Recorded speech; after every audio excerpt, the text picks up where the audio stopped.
Good evening बच्चों।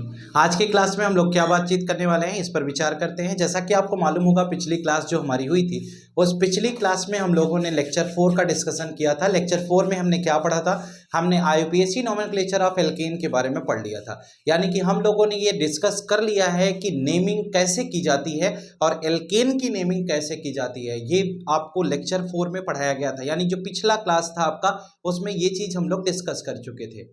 उम्मीद करता हूँ कि सब बढ़िया होंगे, मेहनत से पढ़ रहे होंगे। अगर मेहनत से पढ़ रहे होंगे तो नेक्स्ट क्लास आपको अच्छी लगेगी, अच्छे से समझ में आएगी, पहले ही बता दे रहा हूँ। अब ध्यान इस बात का देना है कि जो लेक्चर फर्स्ट आपका कंप्लीट हो गया उस पर जरा विचार करिएगा। हमने आपको बताया था methane, ethane, propane, butane, pentane, hexane, इनके स्ट्रक्चर्स के बारे में बातचीत हुई थी। हमने कहा था कि जितने कार्बन होंगे उसके 2 गुने से 2 ज़्यादा हाइड्रोजन पाए जाएंगे तो वो एल्केन कहलाएगा। यही तो बात हुई थी, अगर जितने कार्बन है उसके 2 गुने से 2 ज़्यादा हाइड्रोजन होंगे तो एल्केन कहलाएगा। आज हम बात करेंगे कि एल्कीन क्या कहा जाएगा, यानी टॉपिक हमारा होगा एल्कीन। उससे पहले कि जैसा कि आपको मालूम होगा लेक्चर 5 हम स्टार्ट कर रहे हैं, उससे पहले हमने आपको इसके बारे में बता दिया था। Meth, eth, prop, but, pent, hex, hept, oct, nondec और अनडेक, डोडेक, ट्राइडेक, टेट्राडेक, पेंटाडेक, हेक्साडेक, सेप्टाडेक, ऑक्टाडेक, नोनाडेक और कॉस। लास्ट में हम आज बात करें एल्कीन। एल्केन हमारा खत्म हो चुका था। हाइड्रोकार्बन के अंतर्गत जो सैचुरेटेड हाइड्रोकार्बन का 2 पार्ट था, जहां पर हम लोगों ने एल्केन, एल्कीन, एल्काइन यानी 3 पार्ट होते हैं ना, एल्केन, एल्कीन, एल्काइन। तो एल्केन हमारा कंप्लीट हो चुका था। एल्कीन के बारे में हमें डिस्कशन करना है। हम आज की क्लास में बात करेंगे कि एल्कीन क्या होती है, कैसे पाई जाती है, स्मॉलेस्ट एल्कीन क्या होती है, क्लासिफिकेशन ऑफ एल्कीन क्या है, सिमेट्रिकल एल्कीन क्या होती है, अनसिमेट्रिकल एल्कीन क्या होती है, कैसे पाई जाती है, minimum number of carbon alkene के लिए कितने होने चाहिए। इस तरह के तमाम विषयों पर विचार किया जाएगा। तो आइए एक एक करके देखते हैं। अब ध्यान से सुनना, ये जितना खेल का काम था वो खत्म हो गया, अब पढ़ने वाली बात हो गई। अगर जरा भी लापरवाही करोगे, जरा भी कंसंट्रेट नहीं हो पाए आप, तो उसके जिम्मेदार, उसके भुक्तभोगी आप स्वयं होंगे, क्योंकि ये टफ है, आसान नहीं है। बॉन्ड बनाना अगर आ गया तो बहुत अच्छी बात है, अगर नहीं बना पाए बेटा तो फिर क्या हो जाएगा, यहीं से कहानी आगे की खत्म हो जाती है। एल्केन अच्छा लगा होगा तो गारंटी है हम सिखा देंगे एल्कीन आपको, बस केवल कंसंट्रेट होकर के आप इसे सुनते रहिए। सबसे पहले एल्कीन की बात अगर हम करते हैं तो एल्कीन में हम क्या पढ़ेंगे इस पर जरा विचार करिएगा। एल्कीन में सबसे पहले बात आती है कि एल्कीन क्या होता है। अगर इसके बारे में हम बात करें तो इसका मतलब एल्कीन के अंतर्गत हम पढ़ते हैं क्या कि डबल बॉन्ड कंटेनिंग कंपाउंड। बेटा जितने भी कंपाउंड डबल बॉन्ड कंटेनिंग होते हैं वो एल्कीन के अंतर्गत आते हैं। अब ध्यान इस बात का देना है कि अगर हम डबल बॉन्ड कंटेनिंग कंपाउंड का जिक्र कर रहे हैं तो इसका मतलब 2 कार्बन के बीच में डबल बॉन्ड से बॉन्डिंग होगी, यानी डबल बॉन्ड 2 कार्बन के बीच में पाया जाएगा। अगर ऐसा है तो वो एल्कीन कहा जाएगा। जरा देखना, अगर हम कहते हैं कि double bond containing compound is known as alkene, तो एल्कीन का जो जनरल फॉर्मूला भी तो कुछ न कुछ होगा। अगर हम इसमें ये पढ़ते हैं कि what is the general formula of alkene, यानी कि एल्कीन का जनरल फॉर्मूला क्या होगा, तो हम इसमें पढ़ेंगे इसका जनरल फॉर्मूला होता है बेटा CnH2n। क्या होगा? CnH2n, यानी जितने कार्बन होंगे उसके 2 गुने हाइड्रोजन पाए जाएंगे। 2 गुने से 2 ज्यादा होते थे कब? एल्केन में। अभी हम क्या पढ़ रहे हैं, जितने कार्बन होंगे उसके 2 गुने हाइड्रोजन अगर हैं तो उसे हम क्या कहते हैं? एल्कीन कहते हैं। अब जरा आगे चलते हैं। हमने कहा कि CnH2n हमारा एल्कीन हो गया। अब हम कहते हैं कि अगर हम इस फॉर्मूले पर n की वैल्यू पुट करके देखते हैं, जैसा कि आपको याद हो तो पिछली क्लास में यानी कि जो एल्केन वाला पोर्शन था उसमें हम n की वैल्यू 1, फिर 2, फिर 3, फिर 4 ऐसे पुट कर करके देखते थे। तो वही बात हम लोग डिस्कस करेंगे, क्या हमने पढ़ा था उसके बारे में सुनिए। अगर हम आपसे कहते हैं कि अगर हम n की वैल्यू 1 पुट कर लेते, देखिए 1 करके देखते हैं ना क्या होता है 1n की वैल्यू पुट करने पर। हमने कहा कि फॉर्मूला हमारे पास क्या है, CnH2n है। जब इस फॉर्मूले में आप इसे प्लेस करेंगे तो आप क्या पाएंगे, C1H2 इंटू 1 आएगा क्या बेटा, CH2। जरा आप गौर करिए हमें क्या ऑब्टेन हो चुका है, हमें मिला है CH2। क्या मिल गया? CH2। अगर हमें CH2 मिल जा रहा है तो इस CH2 को आप देख पा रहे होंगे, ये CH2। अब आप गौर इस बात पर करिएगा कि क्या CH2 का स्ट्रक्चर बनाया जा सकता है, क्या CH2 में कार्बन स्टेबल हो पाएगा? अगर हो पाएगा तो कैसे और नहीं हो पाएगा तो कैसे, इसके बारे में बात करते हैं। हमने कहा कि हमने एक कार्बन ले लिया, हमारे पास एक हाइड्रोजन ये हो गया, एक हाइड्रोजन ये हो गया, मान लो हमने हाइड्रोजन एज्यूम कर लिया।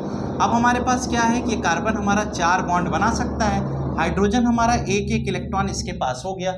अब इस केस में हम क्या करेंगे, हम कहते हैं कि हाइड्रोजन एक बॉन्ड इससे बना लिया, ये एक बॉन्ड इससे बना लिया, लेकिन अभी तो कार्बन के पास हमारे इलेक्ट्रॉन फ्री रह गए ना।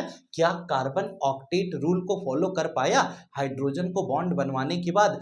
आप देख पाए तो हाइड्रोजन तो हमारा डुप्लेट का कॉन्फ़िगरेशन अटेन कर लिया है, ये भी हाइड्रोजन हमारा डुप्लेट का कॉन्फ़िगरेशन अटेन कर लिया है, ये वाला, यानी कि हाइड्रोजन डुप्लेट बना ले, लेकिन कार्बन ऑक्टेट नहीं बना पाया। इसका मतलब n की वैल्यू 1 रखने पर एल्कीन का फॉर्मेशन नहीं हो सकता, यानी कि स्मॉलेस्ट एल्कीन n की वैल्यू 1 पर पॉसिबल नहीं है। उम्मीद करता हूं कि अच्छा लगा होगा, और नहीं लगा है तो इसका मतलब पीछे का कुछ क्लियर नहीं होगा।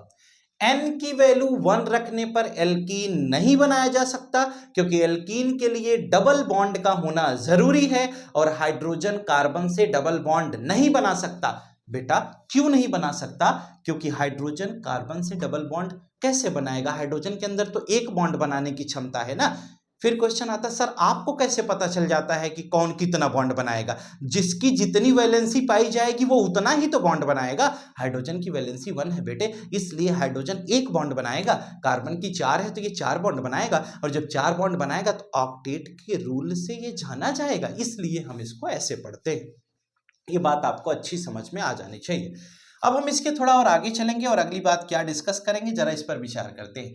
हमने कहा एल्केन में n की वैल्यू 1 पुट करके हम तो रिजल्ट ऑब्टेन कर चुके हैं। हमने कहा कि अगर हम n की वैल्यू 1 पुट करने पर जो रिजल्ट ऑब्टेन किए उसका कोई मीनिंग नहीं था, क्योंकि n की वैल्यू 1 पुट करने पर मेथीन नहीं बनेगा। यानी कभी कभी टीचर या कभी कभी कोई आपसे पूछ लेता, आपको कंफ्यूज करने के लिए, कहते हैं जैसे स्मॉलेस्ट एल्केन मेथेन होता है वैसे स्मॉलेस्ट एल्कीन क्या होगा? तो क्या मेथीन बताओगे क्या बेटा?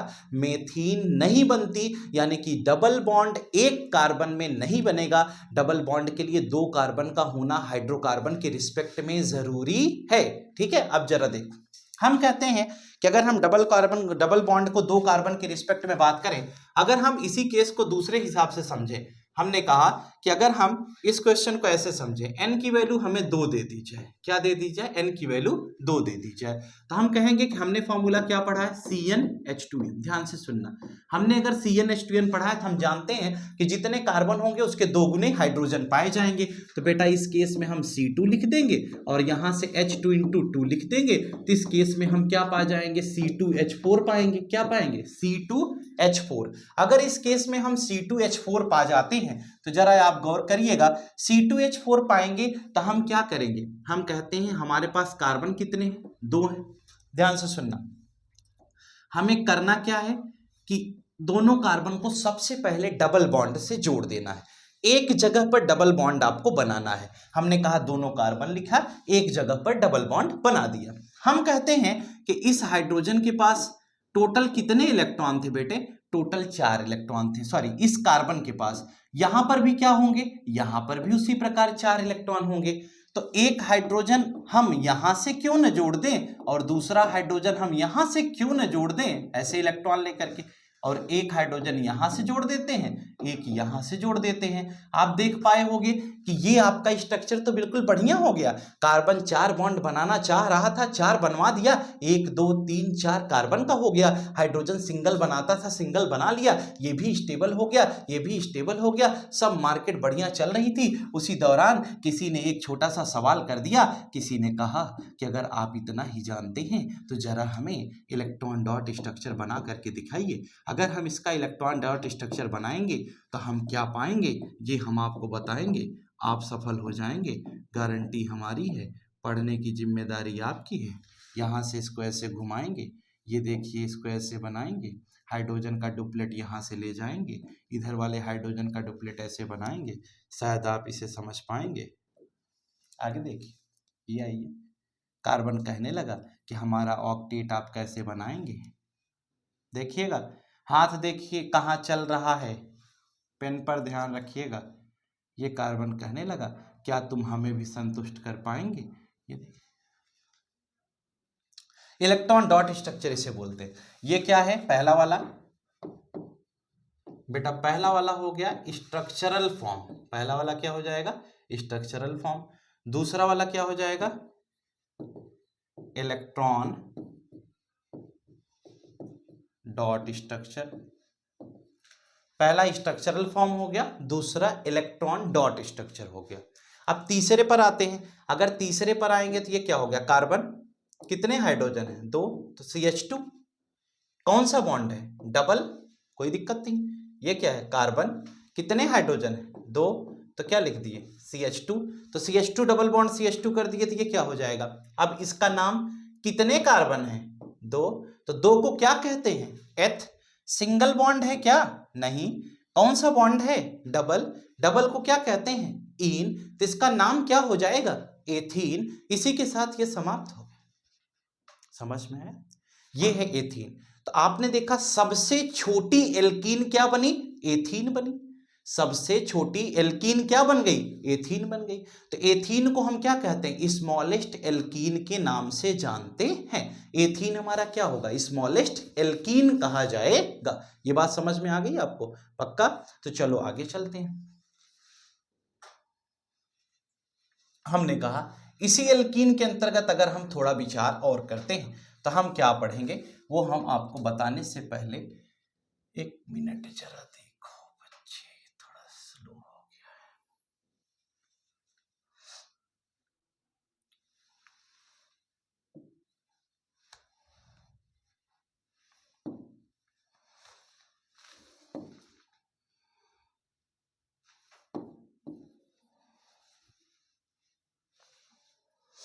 देखो इसके और आगे चलते हैं तो अगली बात हम क्या पढ़ेंगे, इस पर बात करते हैं। देखिएगा अगली बात जो हमें पढ़नी है वो कुछ इस प्रकार से पढ़नी है।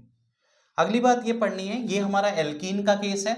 हम एल्कीन में n की वैल्यू क्या पुट करेंगे, n की वैल्यू हम एल्कीन में 3 पुट करेंगे। अभी तक n की वैल्यू क्या पुट कर रहे थे, हम n की वैल्यू 1 पुट किए तो कोई केस नहीं मिली, 2 पुट किए तो कुछ नहीं मिला, अब 2 पुट किए तो एथीन मिल गया। अब n की वैल्यू 3 पुट करके देखते हैं। बेटा हमें पता है ना CnH2n इसका फॉर्मूला है, तो हम डायरेक्ट क्या करेंगे, इसको हम कह देंगे ये C3 और ये क्या हो जाएगा H6। तो क्या बन जाएगा, C3H6 को क्या कहेंगे, कहते हैं 3 कार्बन है तो क्या हो गया, 3 को प्रोप कहते हैं। सिंगल बॉन्ड है तो इन, तो नाम क्या हो जाएगा, प्रोपीन।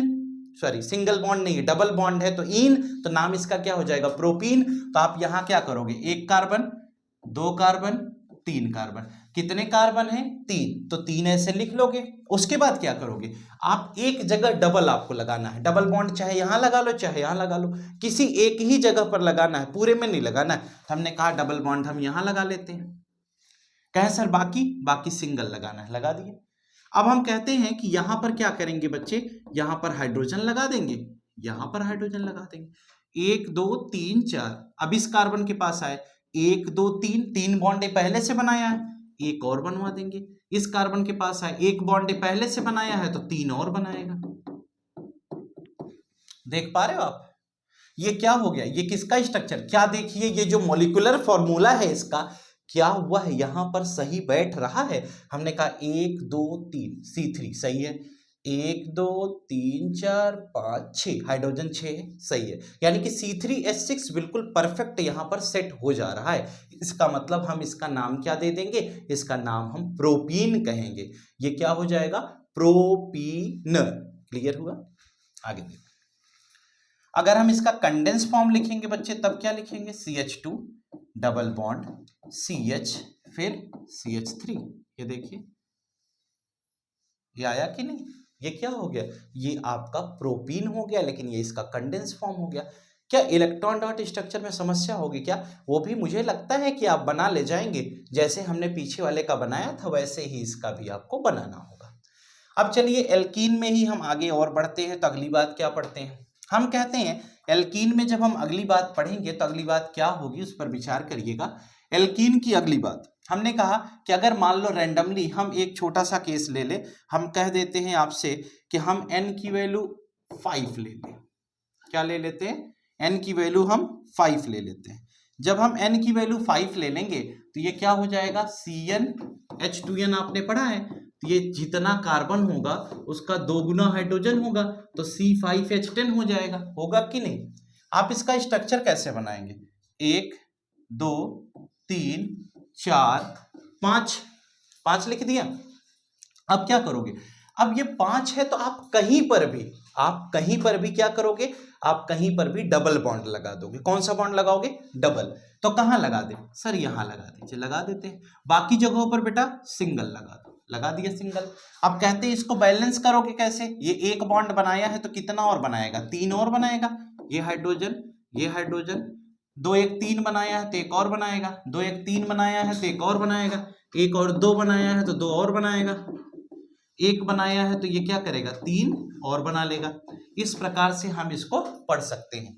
हमने कहा कि अगर इसके कंडेंस फॉर्म पर आते हैं तो हम आपको क्या बताते हैं, हम कहते हैं कि ये कुछ इस प्रकार से स्ट्रक्चर अपने कंडेंस फॉर्म में बना डालेगा। देखिए आपको शायद समझ में आ जाना चाहिए। इसका नाम क्या होगा, एक बड़ा अच्छा सा क्वेश्चन आता है कि सर नॉमेनक्लेचर करें तो कैसे करें, इसकी नेमिंग क्या होगी, हम कैसे जान पाएंगे इसका नाम क्या है। तो हम आपको बता तो रहे हैं ये CH3 है, हम नेमिंग उधर से करेंगे। देखो नेमिंग के लिए सबसे पहले आपको लॉन्ग चेन कंसीडर करनी होगी, सबसे बड़ी चेन देखनी है। अभी तो एक ही चेन है, कोई ब्रांचिंग तो है नहीं। कहें सर ब्रांचिंग क्या होती है, वक्त आने पर बताएंगे। ये एक लॉन्ग चेन हो गई। आप क्या करेंगे, काउंटिंग करेंगे। काउंटिंग का मतलब बेटा आप कार्बन काउंट करेंगे, तो 1 2 3 4 5, कितने कार्बन है, 5, 5 ऊपर थे, ठीक है। हमने कहा इसका जब नाम लिखते हैं तो जनरली इसका नाम जिस बेसिस पे हम पढ़ रहे हैं उस बेसिस पे इसका नाम क्या हो जाएगा, पेंटीन हो जाएगा। क्या नाम हो जाएगा, पेंटीन। लेकिन पेंटीन इसका जो नाम है वो IPAC तो है, लेकिन इसके एडवांस IPAC की अगर हम जिक्र करें तो हम क्या कहते हैं, हम इसका नाम लिखेंगे पेंट। फिर ये हो गया 1, ये 2, ये 3, ये 4 और ये 5। तो पेंट तो ठीक है, और 2 नंबर पे क्या हो गया, इन है, तो पेंट 2 इन, इसका नाम पेंटीन है तो पेंट 2 इन इसको लिखेंगे। और पेंटीन ये हो गया। नॉमेनक्लेचर में हम इसको क्या लिखेंगे, पेंट 2 इन लिख देंगे। शायद ये बात आपको समझ में आ जानी चाहिए, कोई दिक्कत, नोट कर लीजिए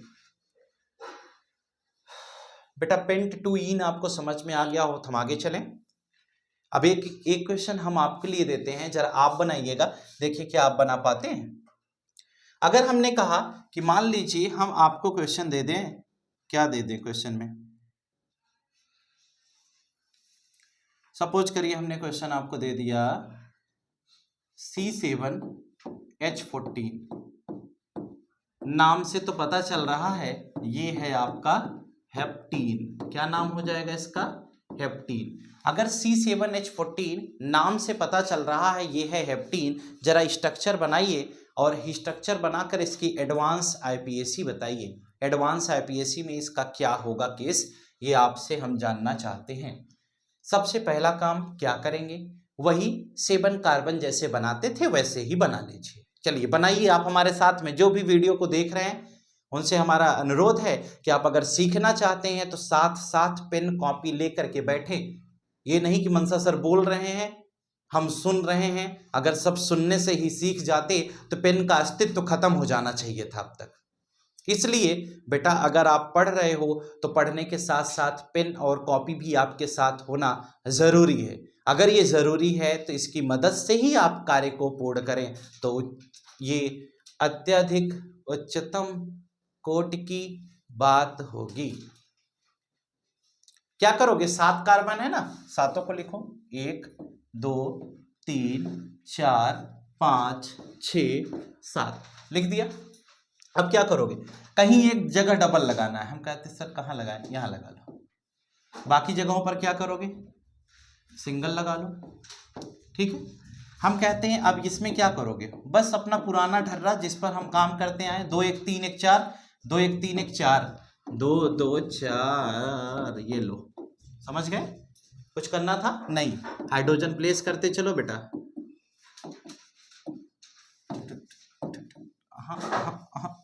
गलत हो जाएगा। अब क्या करोगे, बस आगे बढ़ते चलो, हाइड्रोजन लिखते चलो, हाइड्रोजन लिखते चलो। ये देखो हाइड्रोजन प्लेस करते चल रहे ना, कुछ है इसमें ऐसा जो आपके समझ में ना आ रहा हो, लिख दिया। कंडेंस फॉर्म किसी ने कहा कि सर कंडेंस भी लिख करके बताइए ना, हमको समझाइए ना, हमको समझ में नहीं आता कंडेंस कैसे लिखा जाता। आइए ये भी आपको हम बताएंगे, कंडेंस फॉर्म लिखते जाएंगे। इसी के साथ हम कितने कार्बन हैं यहाँ पर 7, तो हेप्ट हो गया। कितने नंबर पे, तो हम कहते हैं 1 2 3 4 5 6 7। तो 3 नंबर पे क्या है, डबल बॉन्ड है, तो हेप्ट 3 इन। जितने नंबर पे डबल बॉन्ड है वहां पर आप 3 लगा देंगे तो क्या हो जाएगा, इसका नाम हेप्ट 3 इन। उम्मीद करता हूं कि ये क्वेश्चन आपको समझ में आ गया होगा। अगर आ गया है तो नेक्स्ट क्वेश्चन की तरफ चलते हैं बिना रुके हुए, क्योंकि क्वेश्चंस की प्रैक्टिस ही आपके लिए सबसे बड़ी ताकत बनेगी। आइए, हमने कहा कि हम आपको दे रहे हैं C9H18, यानी कि आपके सामने आ गया है, क्या आ गया है, नोनीन। क्या आ गया है, नोनीन। जरा नाम बताइए क्या है नोनीन का स्ट्रक्चर। नोनीन हमने लिख दिया है, फॉर्मूला भी लिख दिया है, इसका स्ट्रक्चर जरा बताइए क्या होगा इसका स्ट्रक्चर।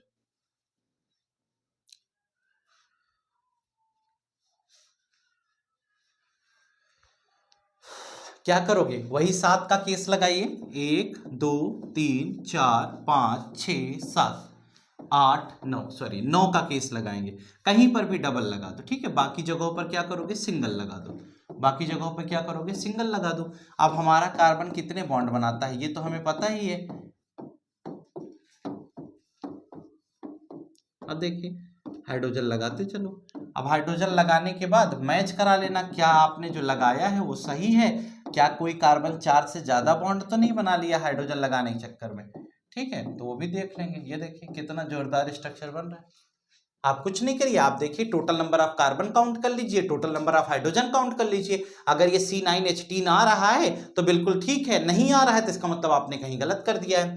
जरा इसके कंडेंस फॉर्म पे बात करते हैं, तो ये CH3, ये CH2, ये CH2, ये CH, ये डबल बॉन्ड, ये CH, ये CH2, फिर ये CH2, ये CH2, ये क्या हो जाएगा CH3। ऐसे करके हम चलते चले जाएंगे, ठीक है। इस प्रकार से हम इसको आसानी से पढ़ लेते हैं। अब कहते हैं किसी ने कहा कि सर इसका एडवांस IPAC क्या होगा, क्या नाम होगा जिसमें हम पोजीशन भी बताते हैं डबल बॉन्ड की। तो क्या करोगे, 1 2 3 4 5 6 7 8 9। इधर से करते तो 1 2 3 4 5 पर आ रहा था, इधर से किया तो 4 नंबर पर डबल बॉन्ड आ गया, तो इसलिए इसका नाम क्या हो जाएगा, नॉन 4 इन। तो नॉन 4 इन यानी कि नोनीन।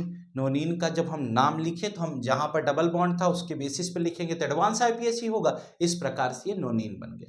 समझ में आ रहा है, कोई दिक्कत।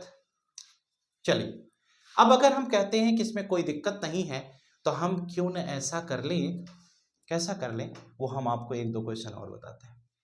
हम कहते हैं कि अगर हम आपको क्वेश्चन दे देते हैं, जरा हम कहते हैं इसका स्ट्रक्चर बनाइए। अब हम एडवांस IPAC आपको देख करके बताते हैं कि अगर हम एडवांस IPAC आपको दे दें, जैसे हम दे दें कि ब्यूट 1 इन, ये आपका क्वेश्चन है, ब्यूट 1 इन, ये क्वेश्चन हमने दिया। हमने कहा बताइए इसका स्ट्रक्चर क्या होगा, ब्यूट 1 इन, स्ट्रक्चर बनाइए। अच्छा सा क्वेश्चन है, सरल है, कुछ नहीं है।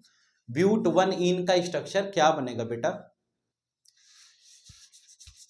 1 इन का मतलब है कि एक नंबर पर आप डबल बॉन्ड लगा ले जाएंगे।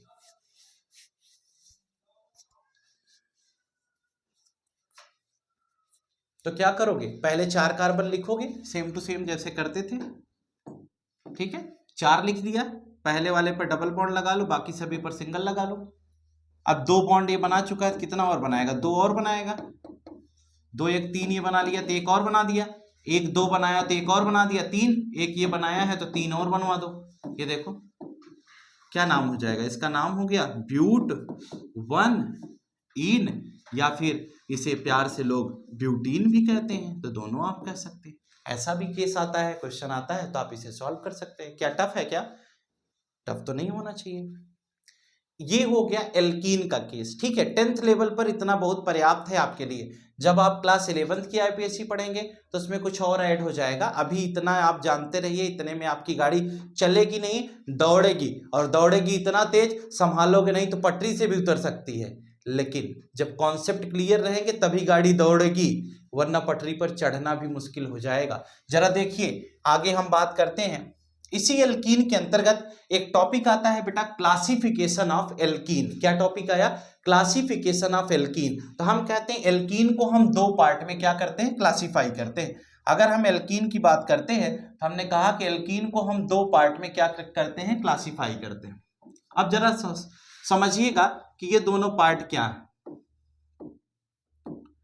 ठीक है, ऐसा कुछ आपके यहाँ सिलेबस में नहीं है कि आपको ये आएगा ही एग्जाम में, ये थोड़ा सा एक्सेस चीज बता रहा हूं, बस जानते रहिए कैसा है कुछ। ठीक है, एक सिमेट्रिकल एल्कीन होती है और एक अनसिमेट्रिकल एल्कीन होती है।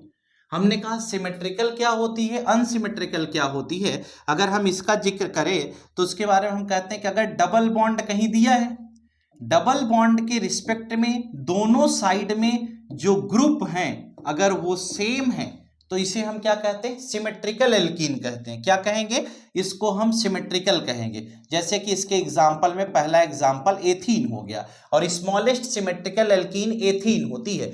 क्या इसका डेफिनेशन है? हम कहते हैं डबल बॉन्ड के रिस्पेक्ट में दोनों तरफ ग्रुप क्या होने चाहिए? सेम होने चाहिए। कहते हैं सर और एक बताइए ना, दूसरे एग्जाम्पल से समझाइए ना, हम समझ नहीं पाए हैं। ये लो, समझ पाए? डबल बॉन्ड के रिस्पेक्ट में देखिए बराबर बराबर कार्बन है, दोनों तरफ बराबर चीजें आई, तो इसका नाम तो लोग बड़े प्यार से कहते हैं ये हमारी एथीन है। हमने कहा अगर वो तुम्हारी एथीन थी तो हमारी ये ब्यूटीन है, यानी कि ये हमारी ब्यूटीन है। समझ में आपको आ जाना चाहिए। अगली केस में चलते हैं तो एग्जाम्पल में एक छोटा सा फेर बदल आता है। अनसिमेट्रिकल अब अपने आप समझ में आ गया। सिमेट्रिकल का मतलब डबल बॉन्ड के दोनों तरफ ग्रुप सेम होंगे तो सिमेट्रिकल हो गया। अनसिमेट्रिकल का मतलब डबल बॉन्ड के रिस्पेक्ट में अगर ग्रुप डिफरेंट होंगे तो वो क्या हो जाएगा? अनसिमेट्रिकल हो जाएगा। आइए मार्केट खाली है, इसे भी समझ करके घर की तरफ चलते हुए हम ये भी पढ़ लेते हैं तो अच्छा ही होगा। जरा देखिएगा, ये देखिए ये आ गया, कौन आ गया? ये CH3CH डबल बॉन्ड CH2 बड़ा ही जोरदार कंपाउंड आपके सामने पेश किया जाता है। उम्मीद करता हूं कि समझ में आ गया होगा। आपने देखा कि डबल बॉन्ड के रिस्पेक्ट में लेफ्ट साइड में जो कार्बन है वो दो हैं, राइट साइड में जो कार्बन है वो एक है। तो लेफ्ट साइड में दो कार्बन, राइट में एक है, तो बेटा इसका मतलब क्या हुआ?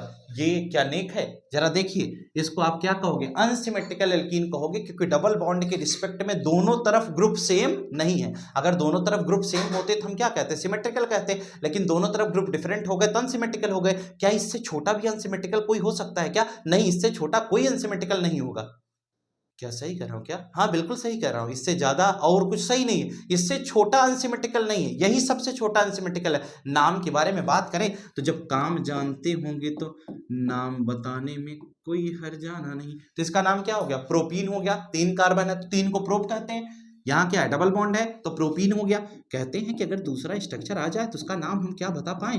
कहते हैं, ये देखो दूसरा स्ट्रक्चर आया कि अगर हम, जैसे ये ब्यूटीन हमने पढ़ा था, अगर हम इसी केस को थोड़ा सा और आपको समझाएं तो हम आपको क्या बता पाएं, जरा आप इधर सुन पाएं। एक और स्ट्रक्चर आपके ले लाएं, यहाँ से हम इसको ऐसे बनाएं, डबल बॉन्ड यहाँ लगाएं, CH2 को ऐसे दिखाएं, इसका नाम मार्केट में ब्यूटमन लिख जाएं। देख पा रहे हैं आप? ये इधर से काउंटिंग होगी 1 2 3 और 4। काउंटिंग इधर से क्यों किया? क्योंकि डबल बॉन्ड इधर से पास पड़ रहा था, इसलिए हमने काउंटिंग इधर से किया। तो इसका नाम क्या हो जाएगा बेटा? ब्यूट-1-ईन होगा। क्या नाम होगा? ब्यूट-1-ईन हो जाएगा। शायद ये बात आपको समझ में आ जानी चाहिए। क्लियर है? अगर ये क्लियर हो गया हो तो हम एक छोटा सा चीज और एक्सेस में पढ़ा देते हैं, सुन लो, अच्छा लगेगा आपको। कहते हैं सर इतनी सब चीजें जान तो गए, लेकिन कभी अगर किसी स्ट्रक्चर में 2 बार डबल बॉन्ड नहीं आ सकता क्या? अगर मान लीजिए 2 बार डबल बॉन्ड आ जाए तो हम उसका नाम कैसे लिखेंगे? अगर मान लो डबल बॉन्ड, मान लो कोई एक कंपाउंड दिया गया, एक लॉन्ग चेन दी गई, उसमें डबल बॉन्ड इधर भी हो उधर भी हो, तो 2 बार डबल बॉन्ड आ जाएगा तो क्या होगा? ठीक है, मतलब हम IUPAC नोमेनक्लेचर ऑफ डाइईन पढ़ रहे हैं। डाइन जानते हो ना? वही डाइनिया जिसे कहते थे, वही वाली डाइन है। तो हम कहते हैं IUPAC नोमेनक्लेचर ऑफ डाइईन। तो डाइईन हम पढ़ेंगे। तो जरा देखना, अगर हम IUPAC नोमेनक्लेचर ऑफ डाइईन पढ़ते हैं तो गौर करिएगा, आपको अच्छा लगेगा, गारंटी हमारी है, पढ़ने की जिम्मेदारी तुम्हारी है। अब आपकी बारी नहीं, ये सिर्फ हमारी बारी। ये देखो, हमने कहा कि अब हम यहां पर क्या लिख रहे हैं, हम कहते हैं कि हम यहां लिख रहे हैं IUPAC नोमेनक्लेचर ऑफ डाइईन। क्या पढ़ रहे हैं? IUPAC nomenclature of diene. हम डाइईन का IUPAC नोमेनक्लेचर पढ़ने जा रहे हैं। यानी कि अगर मान लो किसी कंपाउंड में दो जगह पर डबल बॉन्ड लगा हो तो उसका नोमेनक्लेचर, उसकी नेमिंग हम कैसे करेंगे, उसका नाम कैसे लिखा जाएगा, यही हमें समझना है। हम क्या करेंगे, कुछ बड़ा नहीं करेंगे। देखो, हम कहते हैं कि सर जरा सोचिए कि सबसे छोटी डाइन, सबसे छोटी डाइन, समझ पा रहे हो? कौन डाइन, सबसे छोटी डाइन कौन होगा? क्वेश्चन आया कि हम पढ़ रहे हैं IUPAC नोमेनक्लेचर ऑफ डाइईन। अब सबसे छोटी डाइन क्या होगी? डाइईन। लेकिन लहजे में जब आ जाता है तो हम पढ़ते हैं सबसे छोटी डाइन कौन होगी। सबसे छोटी डाइन बनाने के लिए कितने कार्बन की जरूरत होगी, कितने कार्बन से सबसे छोटी डाइन बनाई जा सकती है? अगर हम इस बात पर विचार करें तो जरा लिख करके देखते हैं। हमने कहा कि सबसे छोटी डाइन के लिए 3 कार्बन की रिक्वायरमेंट होगी। यहां से जरा देखिए, हमने तीन कार्बन लगाया, दो जगह पर डबल बॉन्ड बनाया, यहां से हमने H2 कहा, यहां से हमने क्या कहा? H2 कहा। ये कार्बन डबल बॉन्ड बना चुका है। तो सबसे छोटी डाइन आपके सामने पेश होती हुई, इसका नाम क्या होगा? Prop 1,2 diene. यानी कि यही है सबसे छोटी डाइन, जिसका नाम कहते हैं प्रोप 1,2 डाइईन, यानी इसी को कहते हैं स्मॉलेस्ट डाइन। समझ में आया? तो सबसे छोटी डाइन कैसे बनेगी? ऐसे बनेगी। यानी किसी भी क्वेश्चन में अगर डाइन का कॉन्सेप्ट आता है तो आप उसको आसानी से इस प्रकार से सॉल्व कर सकते हैं। केवल आपको पोजीशन डबल बॉन्ड की बतानी पड़ेगी। डबल बॉन्ड की पोजीशन क्या होगी ये आपको बताना पड़ेगा। अगर डबल बॉन्ड की पोजीशन आप आसानी से जज कर लेते हैं तो सबसे छोटी डाइन हो चाहे सबसे बड़ी डाइन हो, चाहे कैसो डाइन हो, हर किसी डाइन का नाम आप आसानी से बता सकते हो। केमिस्ट्री पढ़ते हो, अगर किसी को डाइन कहना भी हो तो क्या इतना सोचना पड़ेगा? क्या कह दो कि, अगर तुम केमिस्ट्री की लैंग्वेज में कहते हो तो आप कह दो कि स्मॉलेस्ट डाइन, तो स्मॉलेस्ट डाइन कहोगे, या कह दो कि सबसे छोटी डाइन हो तुम, तो लफड़ा हो जाएगा। वहां सबसे छोटी डाइन ना कह करके कह दो कि तुम प्रोप 1,2 डाइईन हो। देखो, अगला आदमी समझ जाएगा कि हमका छोटकी डाइन के नाम से बुलावत। वही चीज है, यानी कि सबसे छोटी डाइन हमारे केमिस्ट्री में प्रोप 1,2 डाइईन है। तो अगर किसी को कहोगे कि तुम डाइन हो तो गलत हो जाएगा, किसी को कहो सबसे छोटकी डाइन हो तो भी गलत हो जाएगा। तो ये सब ना कह के ये कह दो कि तुम प्रोप 1,2 डाइईन हो। ये गलत नहीं होगा। अगला आदमी सोचत रहे, तुम्हारा काम हो गया, बात खत्म हो गई। ये है IUPAC नोमेनक्लेचर, यानी कि एल्कीन का IUPAC नोमेनक्लेचर। उम्मीद करता हूं कि आपको समझ में आ गया होगा। तो सबसे छोटी डाइन के साथ आज की क्लास समाप्त की जाएगी। अब हमें ध्यान इस बात का देखना है कि हमारी जो एल्कीन टॉपिक था इसमें वो खत्म हो गया। एल्कीन के बाद अभी हमें पढ़ना होगा एल्काइन, यानी कि हम थोड़ा सा और आगे अगर बढ़ते हैं तभी हमारे लेक्चर्स में देख पा रहे होंगे आप, एल्काइन बाकी है। यानी कि एल्काइन के बाद एल्किल ग्रुप पढ़ेंगे। पीपीटी आगे बनी है, अब उसको पढ़ने के साथ साथ आपको ध्यान ये देना होगा कि लास्ट वो तीनों पढ़ने के बाद फिर हम लेक्चर नेक्स्ट में चलेंगे। ठीक है, तो वो जब आएंगे तो हम देखेंगे। उससे पहले कि आप ध्यान रखें कि लाइक शेयर सब्सक्राइब करना चैनल को ना भूलें, क्योंकि बड़ी मेहनत है। जिस मेहनत से हम आपके साथ लगे हैं उसी मेहनत से आप हमारे साथ लगे रहें। आपका कोटेशन, हमारा कोटेशन कोई अलग नहीं है, आपका सब्सक्रिप्शन ही हमारा मोटिवेशन है। ठीक है, तो उम्मीद करता हूं कि आप जितना अच्छे से शेयर करेंगे, फॉलो करेंगे, खूब मेहनत से पढ़ेंगे, और ये नहीं कि बस केवल शेयर ही करेंगे। आज की क्लास खत्म हो गई है। कार्बन एंड इट्स कंपाउंड का 5वां लेक्चर समाप्त हो गया है, और 5 लेक्चर में आपने क्या सीखा, क्या आप कमेंट करके बता सकते हैं? और अगर अच्छा लग रहा हो सच में मजा आ रही हो, सच में केमिस्ट्री सीख रहे हो, रटना नहीं है। अगर सीख रहे हो तो कमेंट करके जरूर बताना कि सर मजा आ रहा है। ठीक है, जब तक हकीकत में फील ना आए तब तक कमेंट नहीं करना। ठीक है, जब कमेंट तब करना जब हकीकत में मजा आ ही जाए, लेकिन जब पढ़ोगे तभी आएगा। अगर नहीं पढ़ोगे तो कतई आने वाला नहीं है। और इतनी आसान होती तो लोग रातों रात राजा हो गए होते। टफ तो है ही ना। ठीक है, आज के लिए फिलहाल इतना ही। Good night to all of you. Today class is over. Thank you.